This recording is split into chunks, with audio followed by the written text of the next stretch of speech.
as you've heard, we've been walking the journey of your spirit, walking the path of a spiritual life.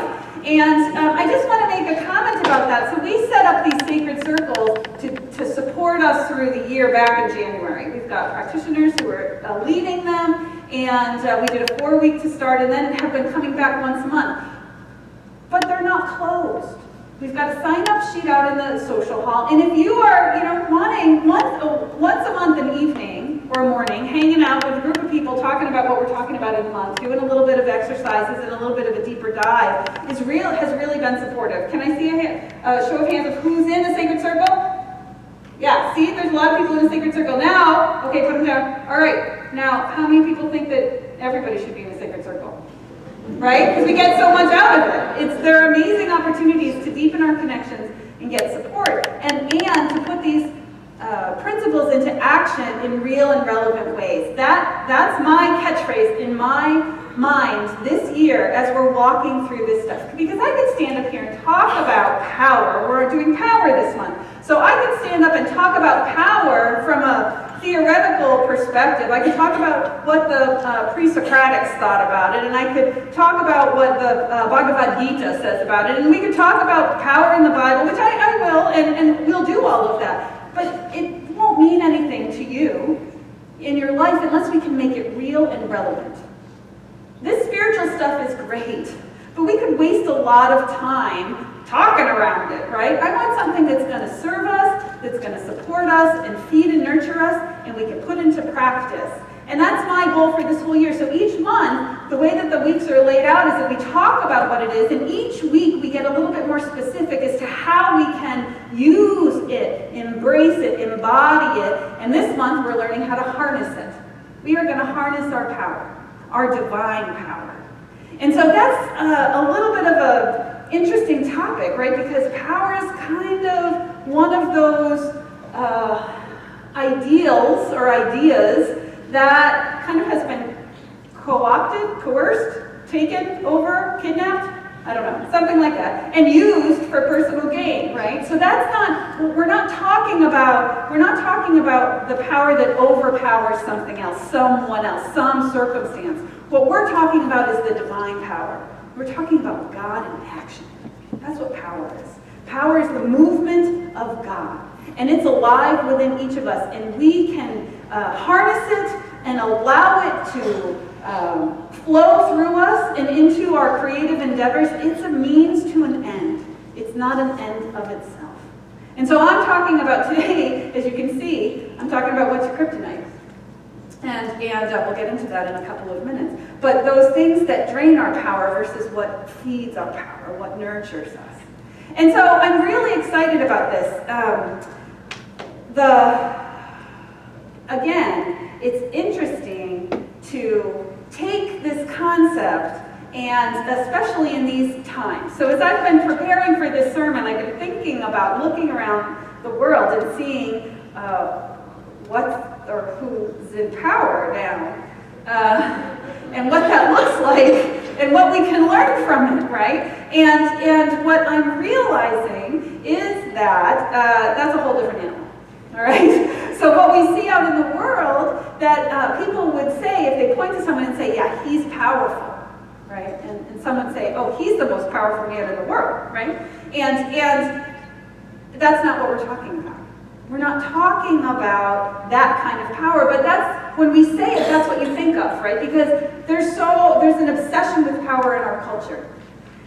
People will do almost anything to get it, to be seen as influential and powerful, to be acknowledged as an empowered person. And some people would do almost anything to get it, to grasp at it, to crawl over anyone else. And that's not what we're talking about. That's not true power. That's something else. What we're talking about is the divine truth of our being. What we're talking about is an inner strength that is so on point that nothing in the outside world can pull you off of it. It's a dynamic place to be. And so what we're not talking about, we have to clarify what we're talking about, to start. So what we're not talking about is overpowering somebody else. Anything that overpowers somebody else. right? That's not divine power. Using our power to coerce, to harm, or to control someone else. That's not what we're talking about. We're not talking about that. To get our own way at all costs, no holds barred, whatever we need to do, that's not what we're talking about. That's not the power we're talking about. The idea of presence or a power that instills fear and trepidation in somebody else, that's not the power we're talking about. Power is not an end in itself. It's not a goal to be sought. It's a means that enables us to attain the end result of bringing forth the divine presence of God that we are. It's not to be used for selfish gain, but it supports us in moving forward spiritually, in growing, and expanding, and evolving. It's a gift of God, right? And so we're talking about that infinite divine presence and power. Ernest Holmes, the founder of religious science, spoke a lot about power. I went to this week to begin my research over the last week or so, and the first thing that I do is I pull up my concordance. So I have my Science of Mind book and I have my concordance, and I go to the power section of the concordance, and it's 5 pages long. So Ernest Holmes talked a lot about power, and one of his most famous quotes is that there is a power for good in the universe greater than you when you can use it. He's known for that. That's one of his catchphrases. There's a power for good in the universe that's greater than you are, and you can use it. And somehow just remembering that in moments of challenge makes a difference. It flips the switch. That's what I've been saying. I've been walking around saying all week, we got to flip the switch on this. I don't know where that came from or why I've been saying it. But I think it's because we're in power, right? So you got to turn the light on. You got to flip the switch. We are going to flip the switch and allow our divine power to flow, because it's all right there within us. We already have all the power that we need to create a full, fulfilling, magical, magnificent, huge life. And that's why we're here. To live a fulfilling, full life with no limitation.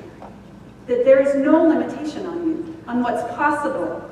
And so those amazing ideas that you get, those crazy dreams that show up, and those inspirations, maybe I'll go I just had it, I lost it. Maybe I'll go and ride the pecuary in Costa Rica, and I'll go whitewater rafting down in Costa Rica. Now that may seem like an insane thing for you, but there's a desire, there's an amazing adventure wanting to happen. Why not? There's no limitation. Maybe I want to go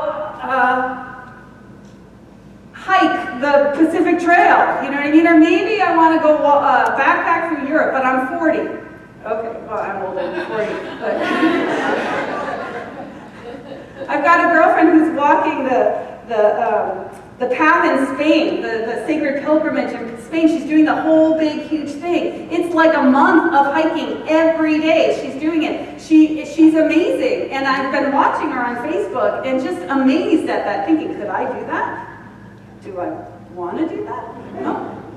I'm glad she's doing it, and I bless her doing it, and I love following it, but that's not for me. But there was a desire within her heart, and I remember talking to her because she did a little segment of it last year, and she was like, no, I want to do the whole 500-mile walk.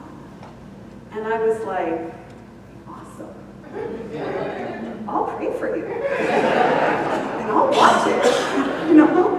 But there's no limitation. We are not limited because we have all that we need already to fulfill those desires and those dreams that pop up for us. Again, Ernest Holmes said another thing about power. He says this: we have within us a power that is greater than anything we shall ever contact in the outers. A power that can overcome every obstacle in our life and set us safe, satisfied, and at peace, healed and prosperous, in a new light and a new life. Feel that for a second. Take a breath of that with me. Set us safe, satisfied, and at peace, healed and prosperous, in a new light and a new life. That's a nice vision, isn't it? That feels really good, doesn't it? That's the vision of what we're creating. Now, I don't think that you need to be a superstar to be a success.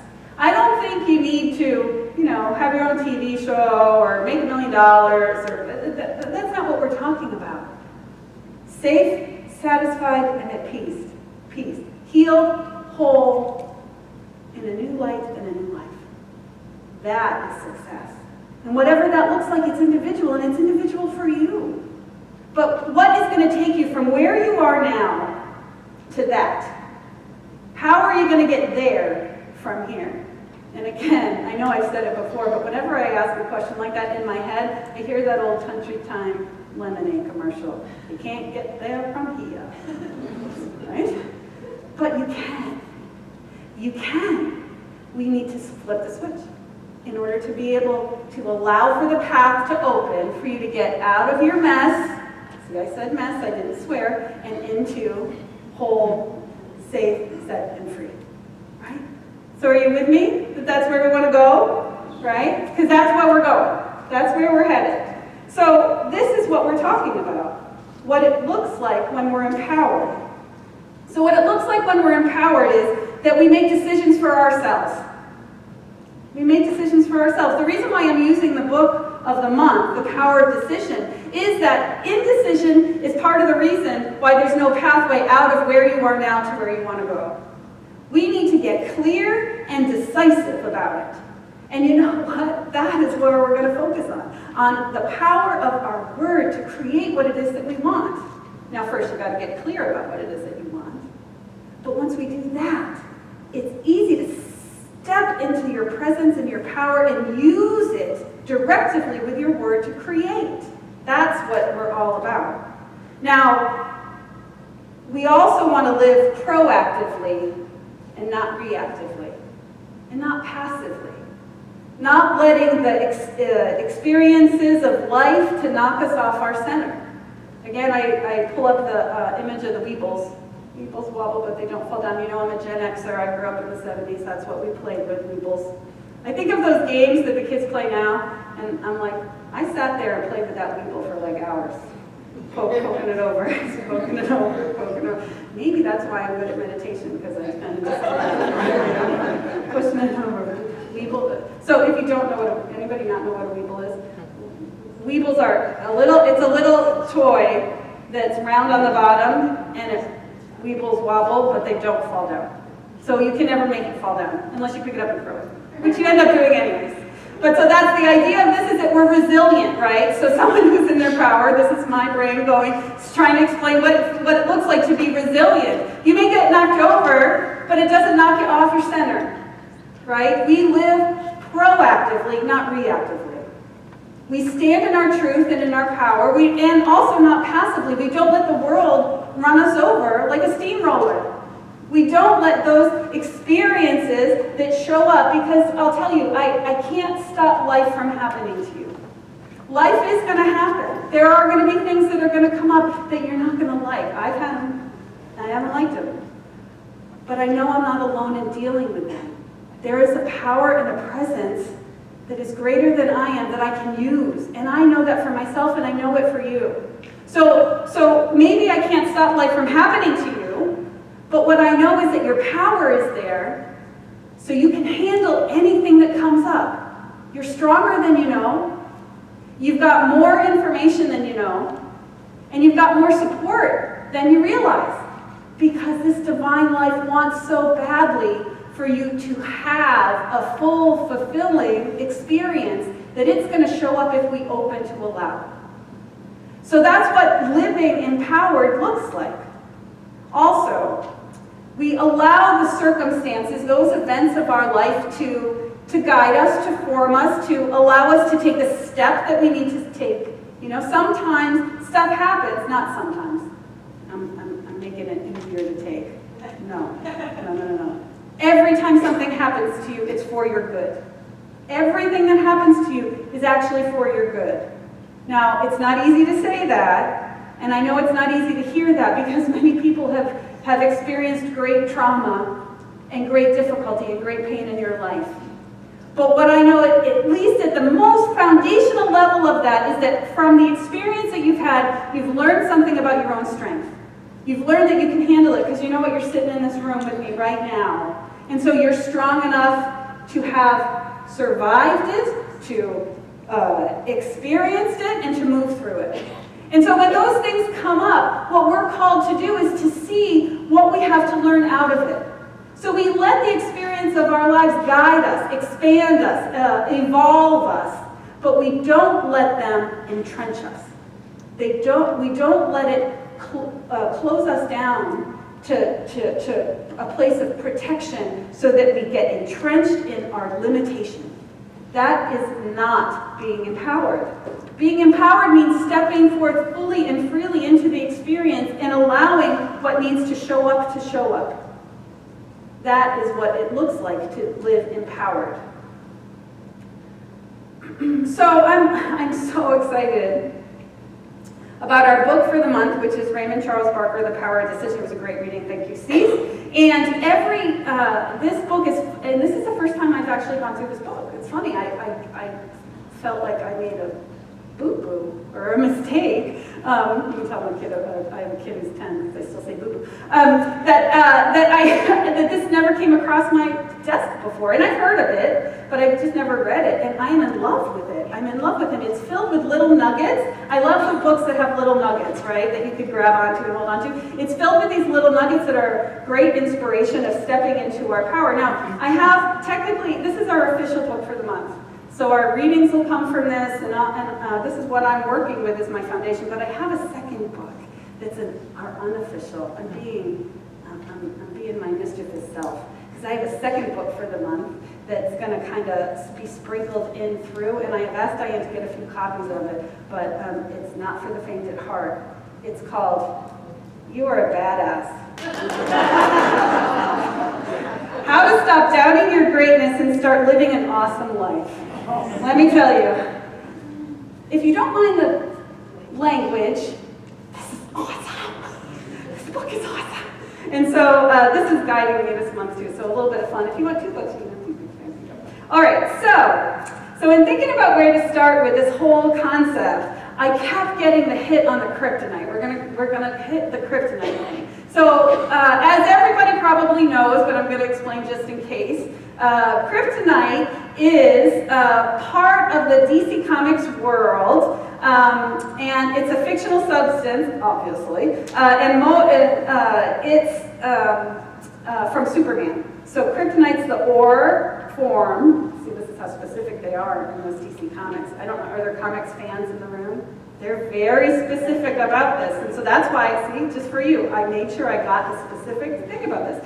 Okay, kryptonite is the ore form of a radioactive element from Superman's home planet of Krypton.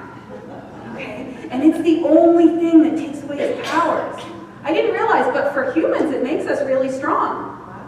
I could do a whole series on what makes somebody weak, makes somebody else strong. I'm not, but I could. So, okay, so what's your kryptonite, right? What's your kryptonite? What's that thing that stops you dead in your tracks? What is it? What is it in your world right now that is holding you back, is draining your power, is stopping you where you are? Is it fear? Is it resistance? Is it worry? Is it a negative self-concept, like an idea that you're just not good enough or worthy? Or you don't think that you're anything but your limitation? Is it your old belief system that doesn't serve you anymore? That's a concept of life that's not big enough to include you? There's so many things, and it's individual for each person. What we need to do to begin is to figure out what our kryptonite is.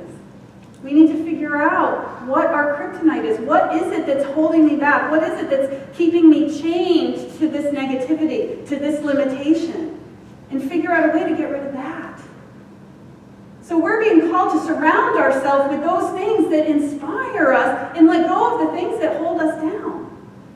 There is something in your life that's holding you to a limitation. There is something that's holding you to some small concept of yourself. And that's what I want us to let go of.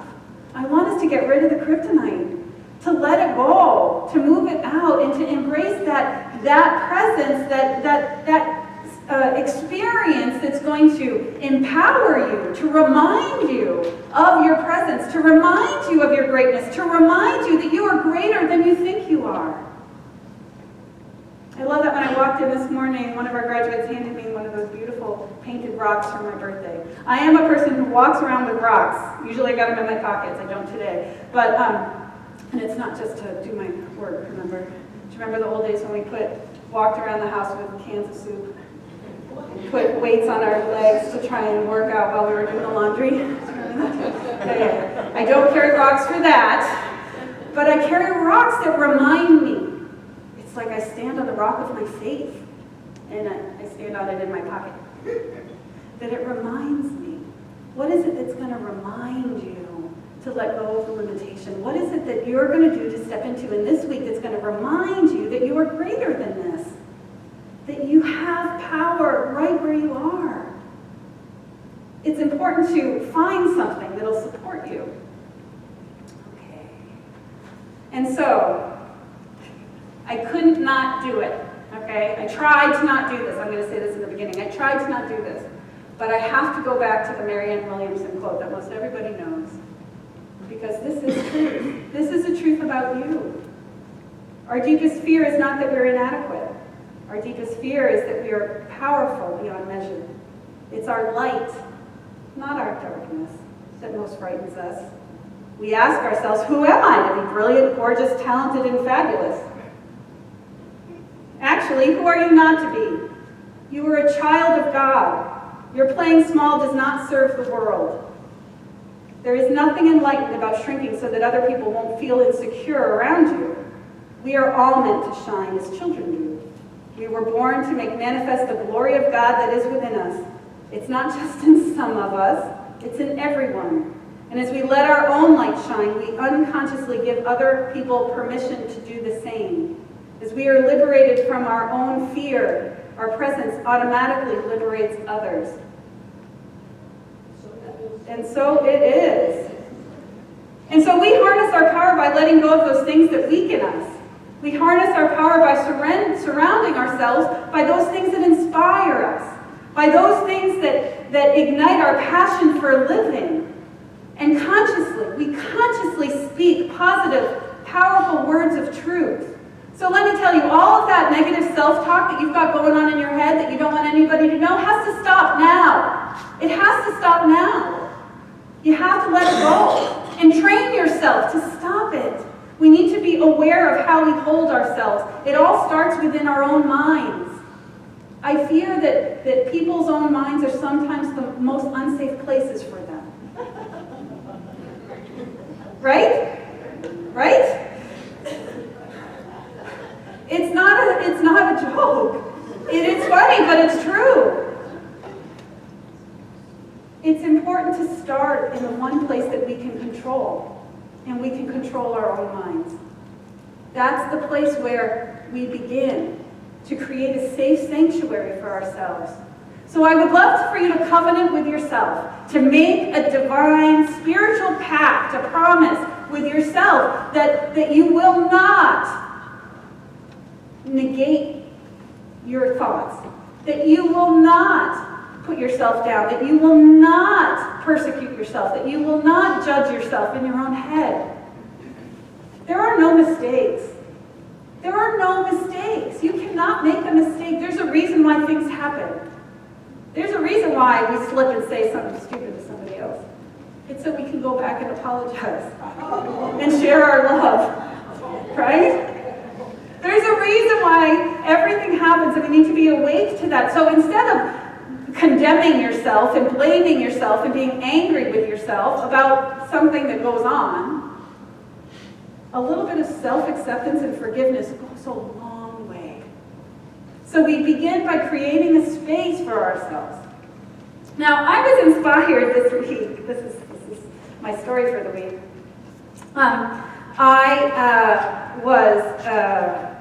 I was watching David Letterman's new show on Netflix. David Letterman has a new interview show on Netflix, and I really enjoyed it. He's had some great hosts. He had former President Obama, Malala was on it, and Tina Fey, and a couple of other people. He did some really interesting interviews. And so I popped on yesterday, or the day before, and it's like, oh, there's a new episode, and I popped it open, and it was Howard Stern. Now, Okay, so my history with Howard Stern is I went to college on Long Island in New York in the late 80s and early 90s. And so that's when all of that was happening with him, you know? And I lived it. I was like, and it was a little bit, me stepping out of my bubble of the sweet New England upbringing that I had was stepping into New York City for the first time and hearing Howard Stern. That was my, okay, this is what is really going on in the world. This is not what you thought up there in your pastoral little town, you know? I'm like, oh, okay. And so I was offended, and I was not a fan. And so there I am the other day just looking at that going, okay, do I want to really hear this? And I was like, nah. And then I remembered way back in the 90s, I can't believe it's 20 years ago, 25 years ago, I heard an interview with him, and he was so intelligent and thoughtful and conscious about why he did what he did. I was like, well, I should listen to it. So I put it on and I listened to it, and I heard the most amazing story ever from it. And so this is what happened. So way back in the day, when he was in, you know, that period of time in his heyday, he heard that David Letterman had said something about him in the warm-up to his show. Somebody just said, hey, Dave was talking about you. And he got incensed. Howard Stern was incensed. He was furious. And so what he did, of course, what he did on the day was he got back at him on his radio show. He had like 3 hours every day to talk about whatever he wanted to do, and he could just be as wild as he wanted to be. And he said two things. He said, I was always honest with my audience, and I always said what I believed. He said, and at the time I was an angry, enraged man, and my radio show was pure id. Right? Which is true. It was that. There was no filter. It was just whatever. He would be a shock jock. He would just say what it was to shock him. And so what he did in retaliation to David Letterman was that he took out the ratings, and for an hour he compared the ratings, David Letterman's ratings to Jay Leno's.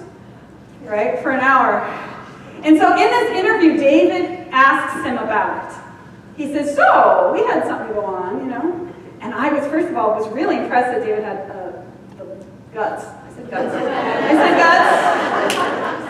said guts to do it, and he did. And so and then he tells the story of what happened was that Howard actually went through a transformation. He went through an awakening. He was so miserable after all these things that had been happening in his life. It pushed him into therapy, and he started to have an awareness. And what he said was this. This is a long story for a very specific point. But he said this. He said, when I was growing up, I didn't believe that words had any power. I didn't believe they meant anything. My mom told me, words don't mean anything. And he said, so when I would say something, I would think that the other person wouldn't care, because nobody cares. He said, now, when somebody said something about me, it hurt me. I was in a lot of pain. It just made me more angry. But I didn't have any understanding that I hurt anybody else, he said, until this happened with you. And then I woke up to the fact that he said, he was in therapy, and he said, I love Dave. I admire him. I could learn from him. We could be friends. And why am I hurting him this badly? Why am I using my words to hurt him? I don't understand why I'm doing that. It was his anger, because he was so unhappy within himself that he couldn't find any peace. He couldn't find himself safe and free and at peace. And so what he did was he lashed out. And so when he started to have this realization, he actually apologized. He actually had an awakening. And what has happened is that his show has changed. Now, I haven't heard it. I'm not on Sirius Radio, so I don't hear it. But they say that his show has changed. And that what David Letterman said in this interview was that he hadn't lost any listenership. Now, Howard said, yeah, I have a few. He said, yeah, some of my hardcore fans think I'm soft now, and that they don't like it as much. He said, but I'm happy here. I found joy in life. He said, I never had joy in life before. He said, I have joy in life. I was like, well, there you go. So we know that our words have power. We talk about it all the time, that we can use our words for creation or destruction. We could use words to support ourselves or to imprison ourselves. And what he finally did was flip the switch. He flipped the switch and he started to be creative instead of reactive, instead of harmful, instead of trying to overpower. He shifted his power from from that idea of outward power, of overpowering something else, to being empowered, to being creative, to being able to step out in his life and express his love and express his joy and be a creative force rather than a destructive one. And you can see it right in front of us. These spiritual principles are true. And I get really jazzed when it shows up, and I'm like, yeah, see, it works. See, even Howard Stern can learn. Even if Howard Stern can wake up and become a spiritual being, oh my God, anything is possible. We all have, there's hope for all of us, right? No one's going to be left behind, because each and every one of us is going to wake up no matter what. This entire universe, this entire world is going to wake up. We just may be a little bit on the cusp of doing it a little quicker than maybe a few others. But that's why it's so important for us to hold that vision for who we are, to be who we have come to be in this world, because like Marianne Williamson said, as we do it for ourselves, we make it okay for other people to do that, to step into their power, to be their greatest selves. We are the beginning of the ripple that moves outward. And when somebody big like that does it, I get really excited, because how many people listen to him? And it may not come through in the exact way. It's not like he's a preacher. Howard Stern is not going to become a minister, although his daughter's studying to be a rabbi, which I thought was interesting. But he's not gonna. But through the conscious awareness, the way he is in the world, that will inspire other people. That will inspire other people to awaken. We are here to wake up to the fact that power is a gift of the divine. It is a gift of the divine to be used for creative endeavors. It's a gift that is to be used for creating, for bringing forth. A good question to ask when you're thinking about wanting to create something or experience something is, you ask yourself, is this life-giving and enhancing? Is this inspiring to me and to others?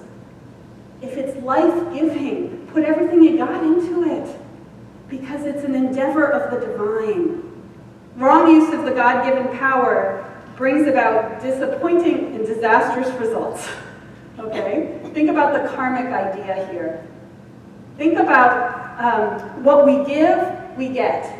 And so if someone's trying to overpower somebody else, I don't even want to think about what the karma's going to look like on that, right? Because it comes back to us multiplied.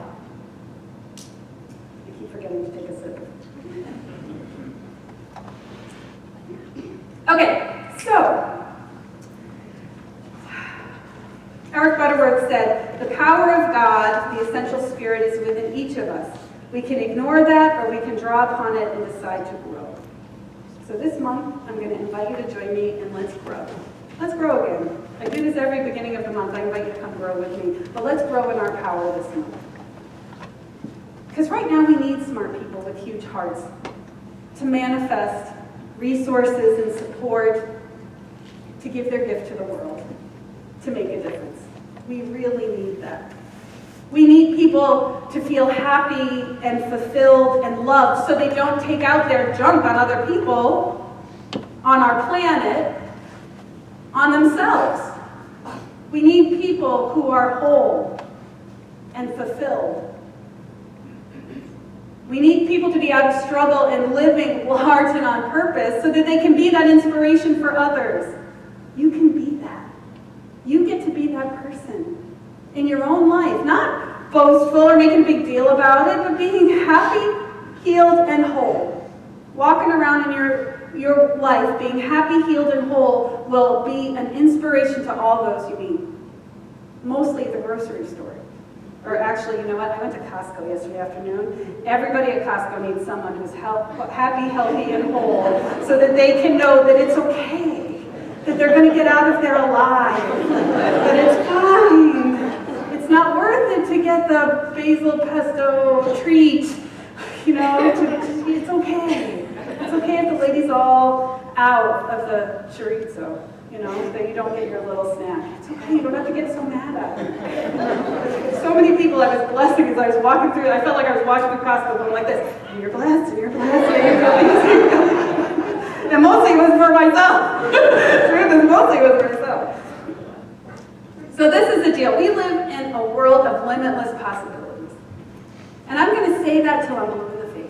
I'm going to say it until you are like, Katherine, enough. But this is the thing. Even if you've only seen seen limitation, even if your whole entire life you've never seen an experience that there's limitless possibilities, I'm going to invite you to try and believe it now. Anyways, trust me. Trust my belief. Because once you do start to believe that we live in a world of limitless possibilities, they start to show up. And when you can believe that and you can start to see it, then you can know, you can absolutely know that we live in a world of limitless possibilities. And when you know that we live in a world of limitless possibilities, they pour forth on you like a downpour. Now, a downpour is when it rains really hard, fast, just in case you don't know what that is. Because we have not had a downpour in this area in a long time. But it does. Sometimes it rains really hard. And so what I'm wanting for you is a downpour of blessings in your world. I'm wanting a downpour of peace and of health and of vibrance and vitality and blessings everywhere. That's what this life is for you, if we allow it to be. And so this month, let's embrace and harness our power and use it for good, for ourselves, for our community, and for our world. Again, that's why we're here. And so it is.